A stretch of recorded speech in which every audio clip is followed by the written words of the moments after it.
everyone, and welcome to the Weekly Stitch. I'm Amy Nicole, and I'm so happy to have you here in my studio today. I have a mini fabric haul for you, another one. I had a mini fabric haul last week that I just am so excited to show you guys. This is from Blackbird Fabrics, and it is their... First of all, I love Blackbird for they really try to package things in a sustainable way, using recycled and recyclable materials in their packaging. So shout out to Blackbird for that. I have two very, very beautiful medium weight bamboo rayon rib knit. I have been wanting to make the Keela tank by previously Indie Sew, which is now Ali Olsen Patterns. Just as a great staple. I don't really have a lot of fitted tanks in my wardrobe, and I'm learning that in the summer I like to wear a lot of like high-waisted skirts and stuff like that that look great with a fitted tank on top. Just a basic. So I have been wanting to make some of that. Of course, like this pattern just shines in a rib knit, so I was waiting for a really good rib knit that I could get to make this pattern, and I had my eye on the rust color, which is very big. It was big last year. It's still kind of big this year. So Blackbird recently listed these medium weight bamboo rib knits. I got 1/2 meter of each, which I'm thinking will be plenty because I assumed that I would end up having to shorten the Keela tank. So holding it up to me, that is going to be plenty to make a Keela tank with. I could probably get 2 out of this if I wanted. I don't know why I would need 2 rust-colored Keela tanks, but I also got the navy for more of a, I mean, these are both kind of neutral, but for more of a universal color. I have a lot of blue in my wardrobe, so I feel like navy is always a great option to ground that down. So I thought it would be fun since the year of slow sewing last year. And since my decision moving forward to only purchase and work with fabrics that have some sort of sustainability factor to them, that I would focus / highlight on the sustainability factor for both my makes and my fabric hauls. So these are bamboo rayon. Bamboo is a renewable fiber, a natural fiber. It grows very easily and is not an endangered fiber. It doesn't take a lot of water or resources to actually grow bamboo, which makes it great for use as a fabric fiber. However, there is a downside, isn't there always? So bamboo, I want to caution people from looking at bamboo as like this miracle natural fiber, because it does take a lot of chemical processing to get a actual bamboo stock plant to the point where it is a thread or yarn that can be woven or knitted into actual fabric. So yes, it is sort of a great resource to use for materials. However, the process of getting it to be usable is not the best. So it's not a 100% guilt-free buying option. So keep that in mind when you are purchasing bamboo. It is a beautiful soft fiber. But you do, I like to, I think going forward, I really want to focus on not stressing out too much about being perfectly sustainable with my fabric choices, because that can be extremely overwhelming. And I think it's just important that we make little choices in each of our fabric purchases. So beautiful, beautiful mid-weight rib knit. It is a medium weight. It's got amazing stretch. The colors are vibrant. I'm super excited to make these into tequila tanks. I almost actually sewed them this weekend because I had some extra time because my husband was off like doing things. So I had the whole house to myself most of the weekend. And I woke up on Sunday and I was like, oh, maybe I'll sew those tequila tanks today. But then I ended up taking pictures for my new pattern, and I had a really long week last week, so that sort of just wiped me out, and I was like, nah, I'm not gonna sew, I'm just gonna lay around. So I didn't get to it. Maybe this Sunday, who knows. I am very excited about these.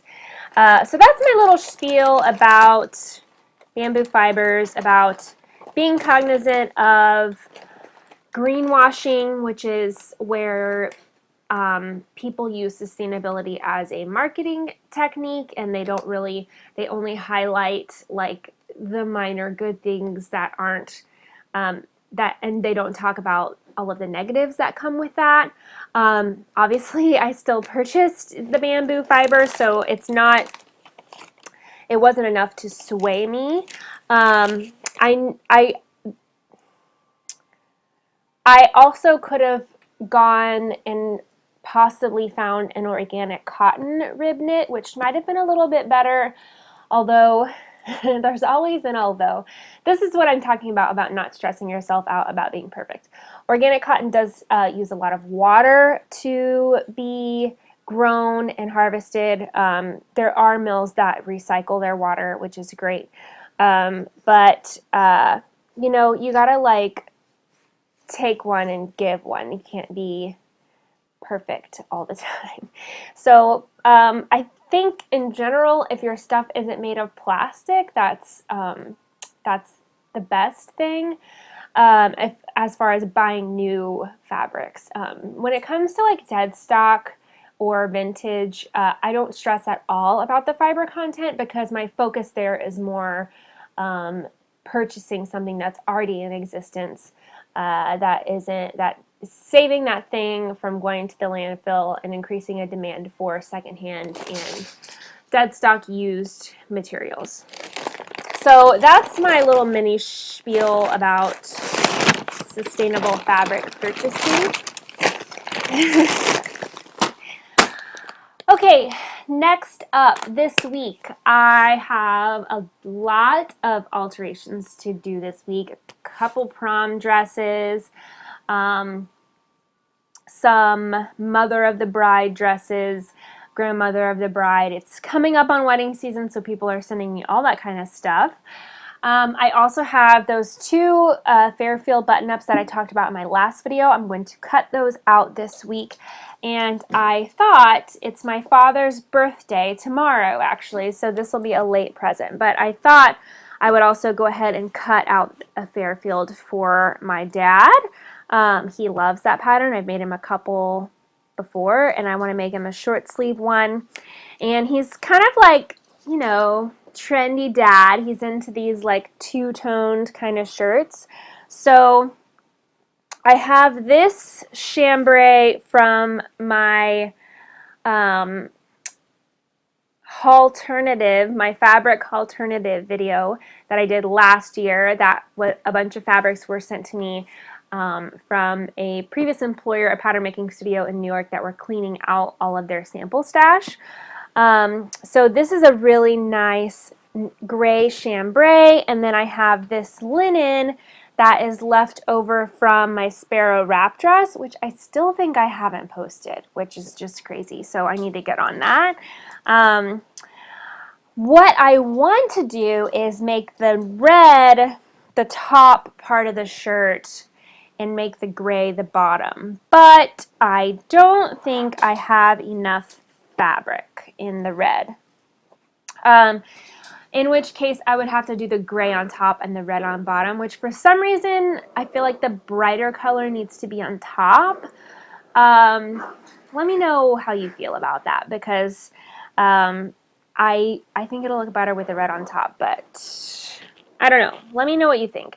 This linen is so beautiful and soft. It was also left over from a commissioned project I did several years ago. And I think these are a great color combo. Something else I wanted to talk to you guys about is that in my Make 9 video, I kind of talked about my plans for 2020, my sewing plans, how I plan to go about my year, how I, in general, plan out my sewing projects. It's funny because so far I haven't started on any of my Make 9, and I'm not stressing about that because that's my goal moving forward, is not to put these like restrictions on myself, and just to sew with the flow, as one might say. That being said, I did decide that this is kind of a rule, even though I said I wasn't going to give myself rules.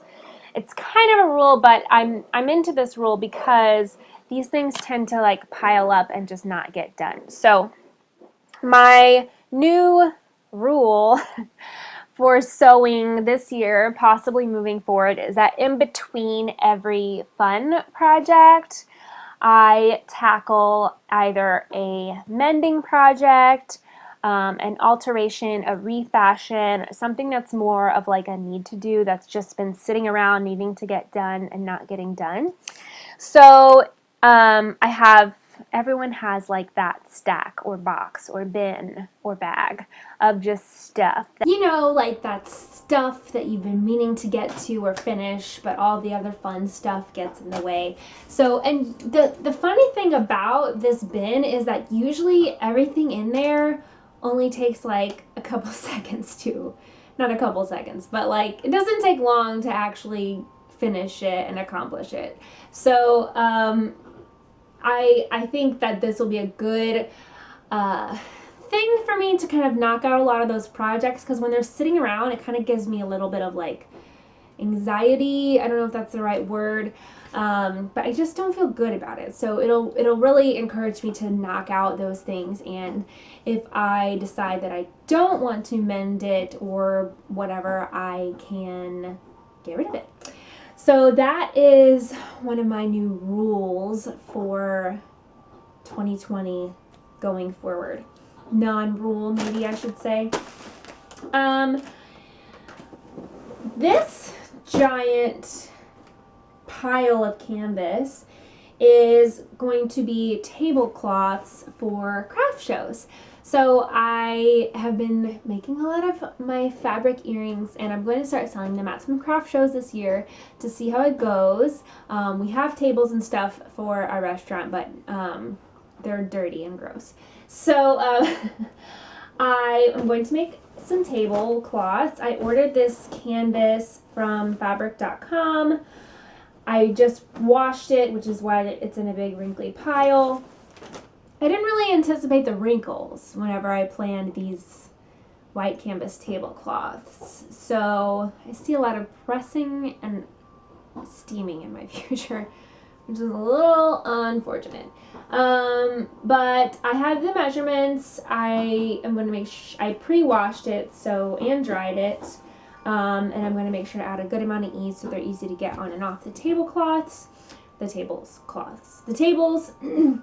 So that is something else that I need to tackle this week. My first craft show is at the end of April. So I'm trying to like build out my presentation, obviously get all my products ready, and just sort all of that out. That is about it of projects going on in the studio. Some things coming up. I've been talking to my friend Pilar about hosting our 4th annual Restyling Exchange 2020, which will be coming to you in April-ish.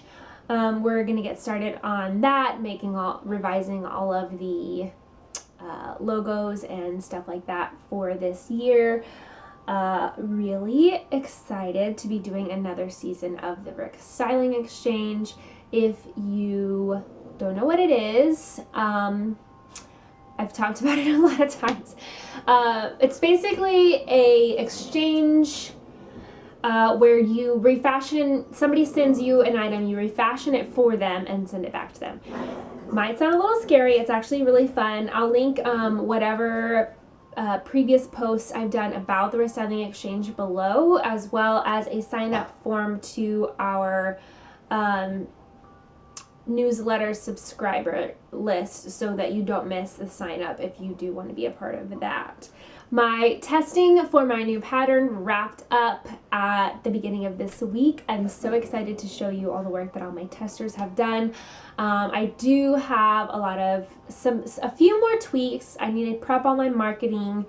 I need to get the pattern cover illustrated. I need to sort out the sew along schedule, decide on an actual day to launch. So this week I'm going to try to nail all that down so I can actually have a day for you guys to be excited about the new pattern, which is coming.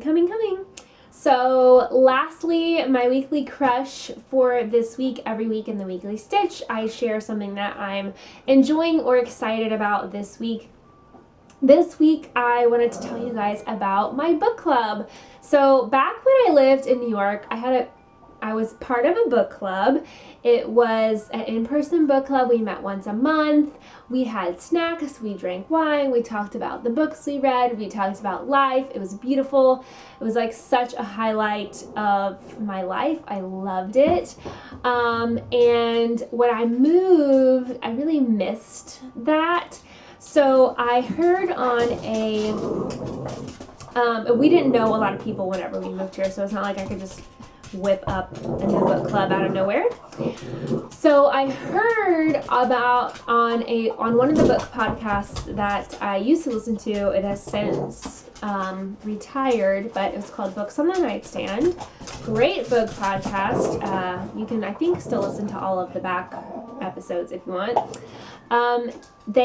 Someone had written in talking about a postal book club, a book club through the mail. And I was like, man, that is so cool. I'm going to start one. So I did. So I have a group of 10 ladies, some of them family, some of them friends, some of them friends of friends, and we have a mailing book circle. So how it works is at the beginning of the season, we just started, I think our fourth season. We just started, and you pick a book and you read it, and then you write your thoughts about the book in a journal. And you mail, we draw names to see what order we're going to mail that in. And then at the end of the timeline, our time frame is 2 months, which gives plenty of time for mailing, reading, if you want to read other things, etc. You mail the book and the journal to the next person in line, and then they read it, and they write in the journal their thoughts. So the book, and then whoever is in before you in line mails to you. So the books are traveling around the circle, and then eventually they make their way back to you, and you have everybody's thoughts on your book written in a journal. We talk about all of them at the end in our Facebook group. It's just lovely. And this week is mail week for our book club, so I was just thinking about how excited I am to get a new book in the mail this week and how much I love our book club. So if you're a reader and most of your friends or family are away from you, it's a great way to sort of have a community and keep in touch, and like just a fun little thing to do. And then like when I happen to see any of these people in person, we get to talk about where they are in the book cycle, and it's always a surprise, so you don't tell everybody which book you're picking at the beginning, and so far we have never had anybody pick the same books, so it's very fun. And that's it for me this week in the studio. Let me know in the comments below what you think about this gray and red situation. Do you think it would look weird if the red was on bottom? Because I think that's what I might have to do. I can't wait to talk to you guys next week. Be sure to check out my make video this week of my Thayer jacket. I'm super proud of it, and I'm going to be working on the tutorial for how I drafted that lining, and that will be coming to you guys next week. So if you like this video, please give it a thumbs up and subscribe to my channel so you don't miss any of my next videos. Happy sewing, everyone. Bye. It is